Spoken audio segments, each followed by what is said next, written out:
Et que recoucou, et bienvenue dans cette avant-dernière vidéo consacrée à la résolution du Rubik's Cube avec roue. Cette fois-ci, nous allons parler de la dernière partie de résolution du Rubik's Cube avec roue, celle qui implique les tranches du milieu et les tranches du haut.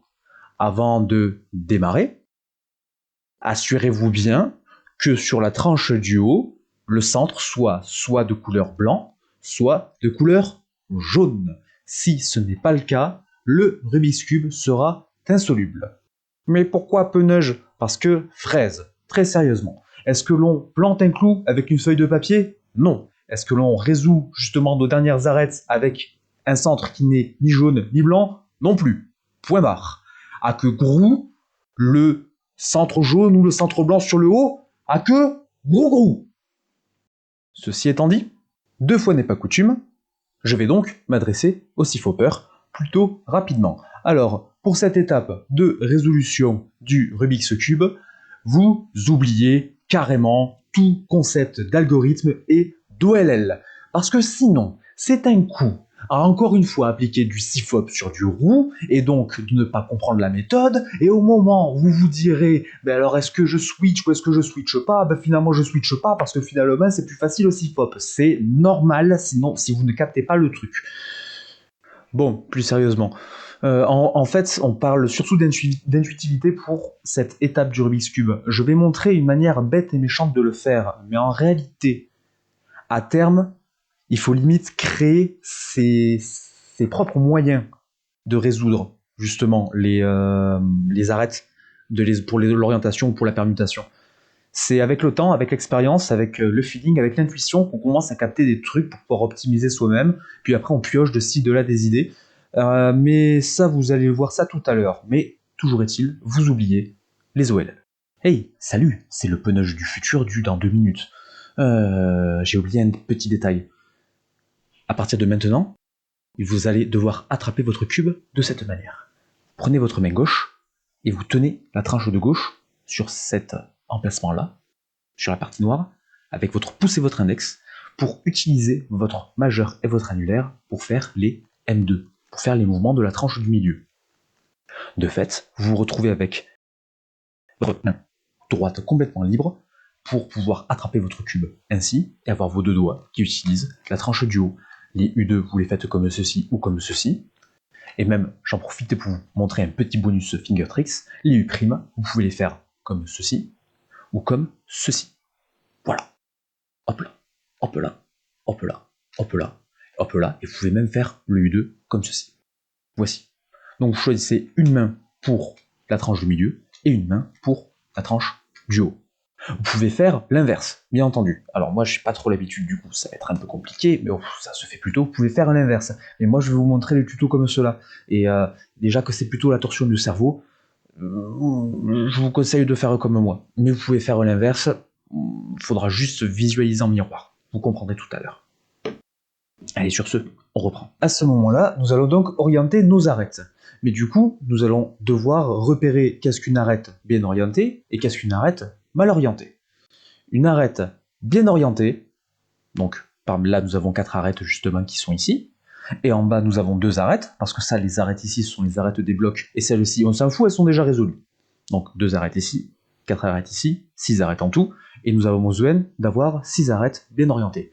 Une arête bien orientée, c'est une arête qui, en haut et en bas, est soit de couleur jaune, soit de couleur blanche. Une arête mal orientée est une arête qui, en haut et en bas, n'est ni jaune ni blanc.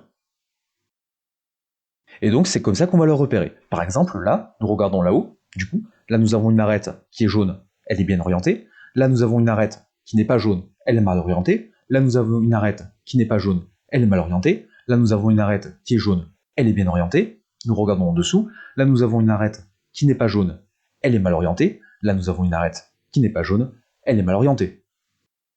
Nous avons donc en tout 4 arêtes mal orientées. Si on prend, par exemple, ce cube. Là ici, nous avons une arête qui est jaune, bien orientée. Jaune, c'est bien orienté. Ce n'est ni jaune ni blanc, c'est mal orienté. Ce n'est ni jaune ni blanc, c'est mal orienté. C'est jaune, c'est bien orienté. C'est blanc, c'est bien orienté. Nous avons donc deux arêtes qui sont mal orientées. Si on prend ce cas-là, ni jaune ni blanc, mal orienté. Jaune ou blanc, donc là c'est blanc, bien orienté. Blanc, bien orienté. Jaune, bien orienté. Ni jaune ni blanc, mal orienté. Jaune, bien orienté. Nous avons donc deux arêtes mal orientées, une sur la tranche du haut, une sur la tranche du bas. Enfin, nous avons ici que du blanc et du jaune. C'est blanc, c'est jaune, c'est blanc, c'est jaune. Ici, nous avons du jaune et du jaune. Nous avons que des arêtes bien orientées. Voilà. Le but, donc, de cette étape, c'est d'arriver de cet état-là, hop, là, dans le bon sens, c'est mieux, de cet état-là, à cet état-là. Et pour ce faire, nous allons avoir une série extrêmement complexe de mouvements à utiliser. Le premier, c'est M2. Je vous la refais pour le sport. M2.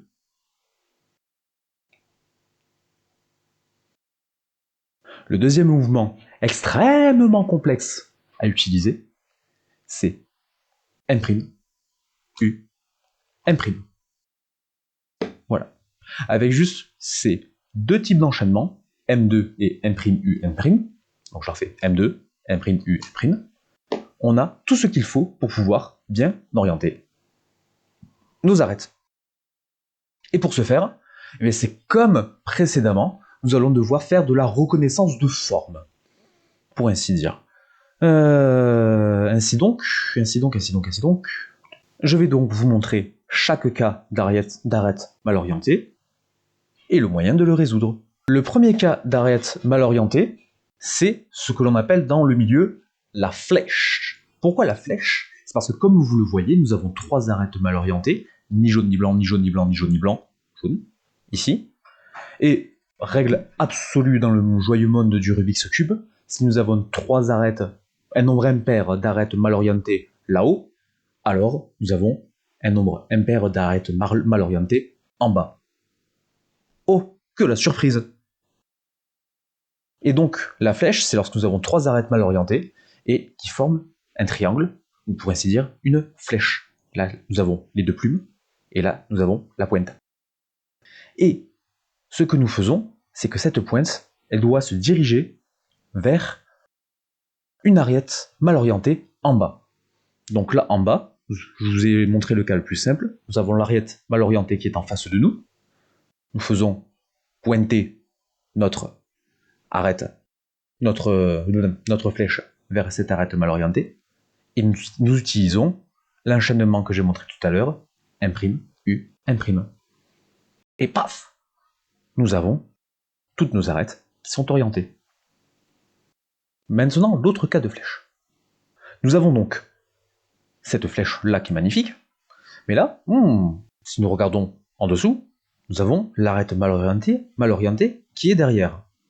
Eh bien, en ce cas, c'est plutôt facile. Pour continuer de garder uniquement ces deux mouvements, M2 et M', U, M', nous faisons pointer notre flèche vers la gauche.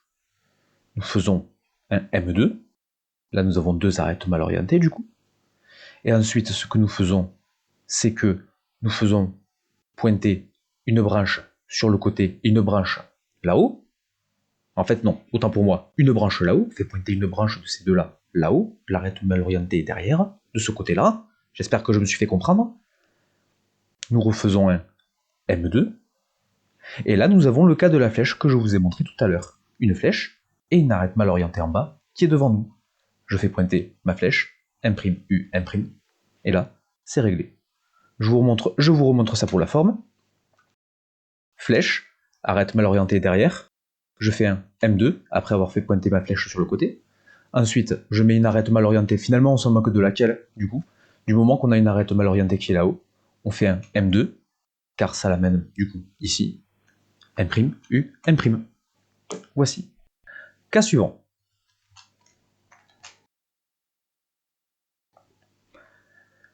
Là, nous avons deux arêtes mal orientées là-haut et deux arêtes bien orientées en bas. lorsqu'on a deux arêtes mal orientées là-haut, ce qu'il faut faire, c'est caler une arête mal orientée qui pointe derrière et une arête mal orientée qui pointe vers la gauche. Et ensuite, on fait imprime, U, imprime. Et là, oh, une flèche. Oh, l'arête mal orientée qui est en face de nous. La flèche, imprime, U, imprime. Voilà, voilà. Je vous la refais. Deux qui sont mal orientés. On pointe en face, on pointe à gauche. Imprime, U, imprime. Une flèche, mal orientée ici. On pointe la flèche vers la mal orientée. Imprime, U, imprime. J'ai zappé un petit truc. Pour ceux qui décident du coup d'utiliser la main droite pour les tranches du milieu et la main gauche pour la tranche du haut, lorsque vous êtes sur ce cas-là, du coup, avec deux arêtes mal orientées, il faut qu'il y en ait une placée vers le haut, enfin vers le derrière, ok, mais la deuxième ne doit pas être à gauche, elle doit être à droite. Pourquoi ? Parce que si vous faites du coup imprime, U'prime, imprime, ça donne un cas qui est assez indésirable. Du coup, ce que vous allez faire, c'est que vous allez tout simplement considérer la chose en miroir. Paf, comme ceci. Et donc faire imprime, U'prime, imprime. Et là, vous avez donc la magnifique flèche, et ainsi de suite. Hop là, ça va trop vite. Voilà. Ensuite, cas suivant. Là, nous nous retrouvons avec deux arêtes mal orientées en haut, qui forment ce truc-là, ou avec un imprime, imprime, ça fait une flèche, et en bas, nous avons deux arêtes mal orientées. Ben, c'est comme tout à l'heure lorsqu'on a la flèche, la mauvaise flèche, on va dire. Ben, on se retrouve à devoir caler une arête mal orientée là-haut, comme ceci ou comme cela, qu'importe l'arête. On fait un M2. Oh, une flèche. Et ben c'est parti. Imprime, U, imprime. Voici. Cas suivant. Là, nous avons ce que j'aime à appeler un H. Pourquoi un H ? Ben parce que on a justement, en fait, si on regarde toutes les pièces bien orientées, du coup, ben ça fait un H. Bon, c'est un H qui tire la gueule, mais un H quand même. Deux arêtes mal orientées là-haut, qui se font face, une arête mal orientée, aucune arête mal orientée en bas. Ben donc du coup, dans le doute, je fais quoi ? Ben imprime U, imprime. Oh, mince alors, mais je reconnais ce cas. Attends, je regarde en dessous pour vérifier. Oh, mais je reconnais ce cas.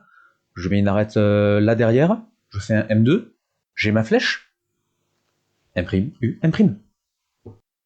Et voilà. Cas suivant. Là, je me retrouve avec une arête mal orientée là-haut et une arête mal orientée en bas. Eh bien, que fais-je ? Je fais en sorte que mon arête mal orientée là-haut, elle soit à droite, soit à gauche, parce que je vais faire un M2 pour ramener mon arête mal orientée là-haut. Voici. Et là, mais je reconnais ce cas. Imprime, U, imprime. J'ai ma flèche, U2. Imprime, U, imprime. Vous remarquerez que j'ai fait un M3. Wink, wink, clin d'œil, clin d'œil.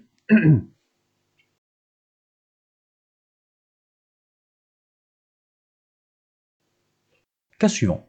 Là, je me retrouve avec 4 arêtes mal orientées là-haut et 2 arêtes bien orientées en bas.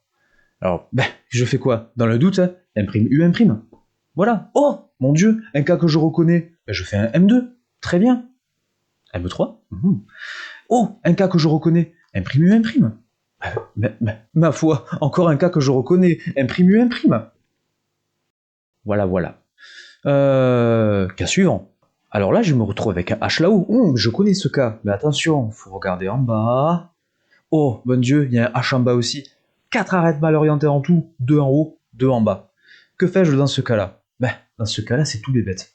Ces deux arêtes-là, on les bouge pour qu'elles puissent être ici. On tourne le H pour qu'il fasse un I.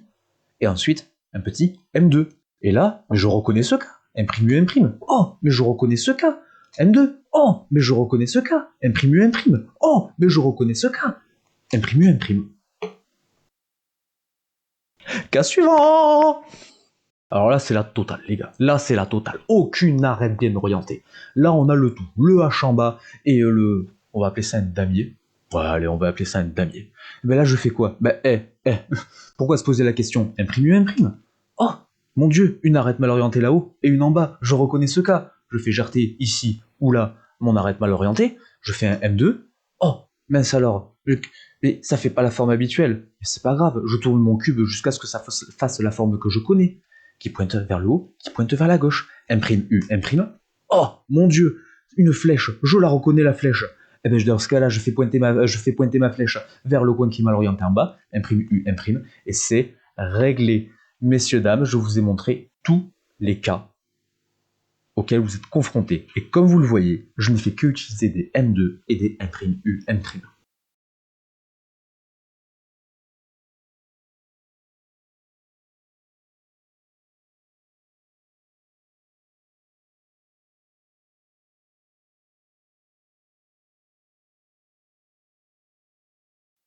Ce n'est pas ce qu'il y a de plus optimisé. Pour l'instant, vous n'apprenez pas à optimiser roue, vous apprenez à utiliser roue.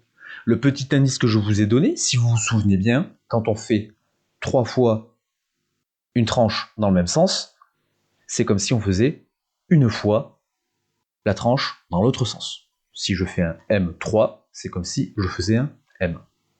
Tout simplement. M'3, autant pour moi. M'3, M. C'est exactement, voilà, ces deux mouvements sont les mêmes.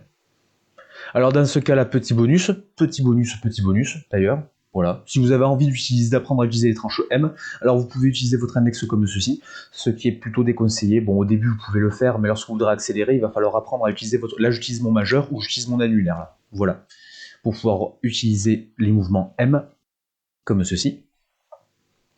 Lorsque vous tombez justement sur le cas de la flèche, mais que votre arête mal orientée, elle est derrière, elle n'est pas devant.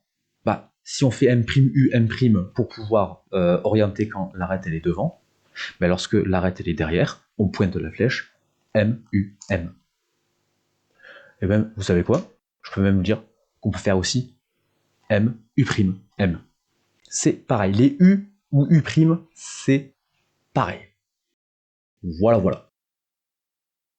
Par contre, les M et les M', ça c'est pas pareil. Donc vous retenez M2, M'U, M'. Et en fait, vous revenez à la vidéo, mais essayez. Voilà, le conseil que je vais vous donner sur cette partie-là, c'est là où c'est un peu la torsion de cerveau, c'est essayer. Reconnaissez les cas. Apprenez la flèche. La flèche est indispensable à connaître. C'est vraiment le cas que l'on recherche à atteindre. Tous les cas mènent à la flèche. Donc vous apprenez une flèche ou l'autre. Et vous apprenez ensuite, lorsqu'on a tant d'arêtes mal orientées, qu'il y en a tant là-haut, tant en bas, etc. Lorsqu'il y en a 4 mal orientées, vous faites un M'U', point barre, par exemple, et puis vous tombez sur un cas que vous connaissez. C'est tout le temps comme ça que ça va se passer. Et après, ça va être galère au début, mais ensuite, ça va juste rouler tout seul. C'est un truc qui rentre très très vite. C'est tellement machinal, c'est juste fabuleux. Soit. Et enfin, pour les six-fopeurs qui sont en manque d'algo, allez, si vous décidez à switcher à roue, c'est à partir du moment où vous atteindrez les 40-50 secondes, allez, on va dire une minute, j'en sais rien en fait. Il y a un PDF en bas, voilà. Il y a un PDF en description, c'est pas le mien, c'est celui de Kian Mansour. Faites juste gaffe parce que lui, il utilise la main droite pour pouvoir faire les tranches du milieu et la main gauche pour les tranches du haut. Ce qui fait que là où moi j'utilise M'U, M', lui il utilise M'U', M'. Ce qui fait que quand il note ses algos, c'est quelque peu compliqué. Petit bonus, encore une fois pour les six-fopeurs en manque d'algo, lorsqu'on se retrouve justement dans ce cas-là, qui dispose justement de donc 6 arêtes mal orientées. Plutôt que d'enchaîner les M'U, M', etc., il y a aussi un algo qui est 6, il est dans le PDF. Attention, vous êtes prêts? Voilà. Moi je le trouve rigolo, franchement fandard. Haha, qu'est-ce qu'on s'amuse. Sur ce, je vous retrouve, apprenez à maîtriser cette étape avant de passer à la suite. Je vous retrouve à la prochaine vidéo. C'était le Poneuge. Ciao ciao.